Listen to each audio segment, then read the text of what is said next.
JAHNU BARUA, a filmmaker from Assam. As you are aware that people everywhere in the country are protesting against this Citizens Amendment Act. However, we feel that there are many confusions and misinterpretations amongst the people outside Northeast about the protest that is going on in Assam. In that context, I want to explain to you how the protest in Assam is very much different from the one that is going on elsewhere in the country. To start with, I want to apprise you that the people of Assam are mainly fighting for the safeguarding of their identity, and it has nothing to do with religion. Look, like all of you, we also love our language and culture, and we are very proud of the fact that the Assamese society is composed of all the indigenous people of the state that has been living together so harmoniously for centuries. It is not at all religion-centric. It is very much a language and culture-centric society. All kinds of people are in it. Mongoloid, non-Mongoloid, all religion, all caste, creed, and whole lot of tribes and whatnot.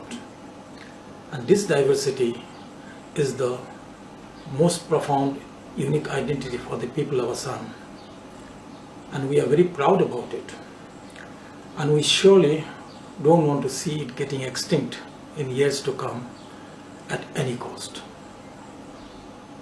But unfortunately, with this new Citizens Amendment Act coming in, the very identity of ours is getting threatened. How? Let me explain to you.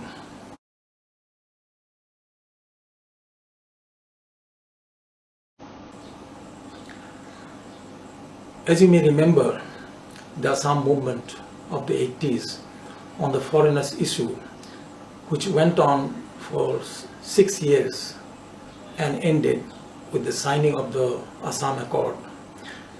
And as per this Assam Accord, it was very clearly decided that Assam would accept only those migrants who had entered into Assam on or before 24th of March 1971, and that the government would detect, delete and deport all those who had entered Assam on or after 25th of March 1971.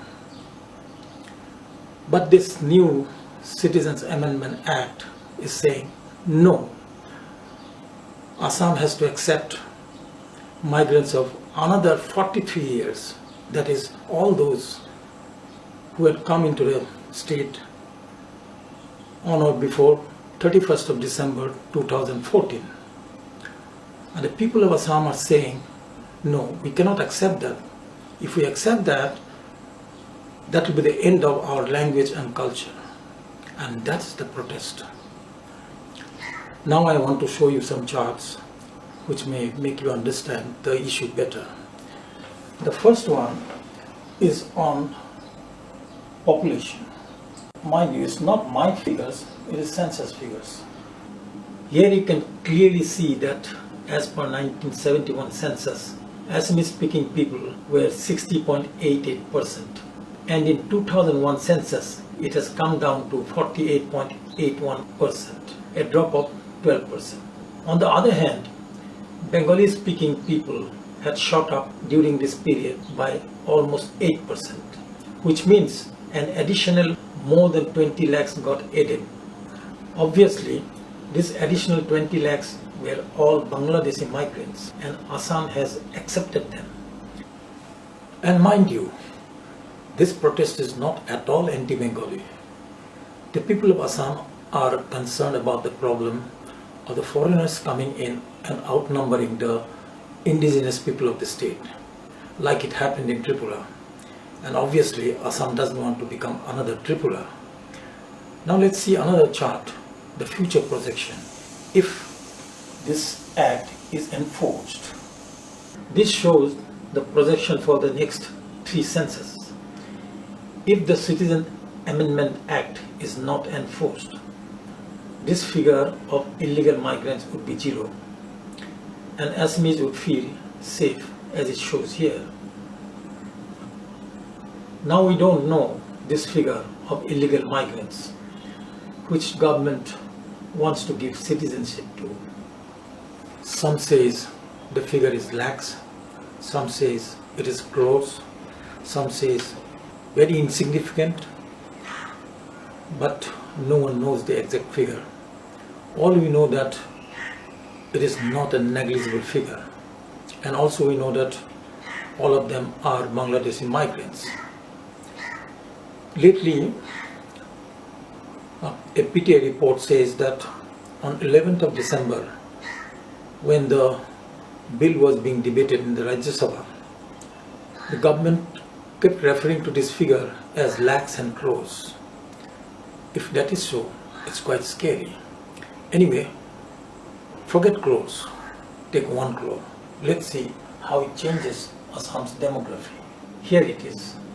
You can see if it is 1 crore, in next census itself, which is 1 year from now, Assamese get outnumbered.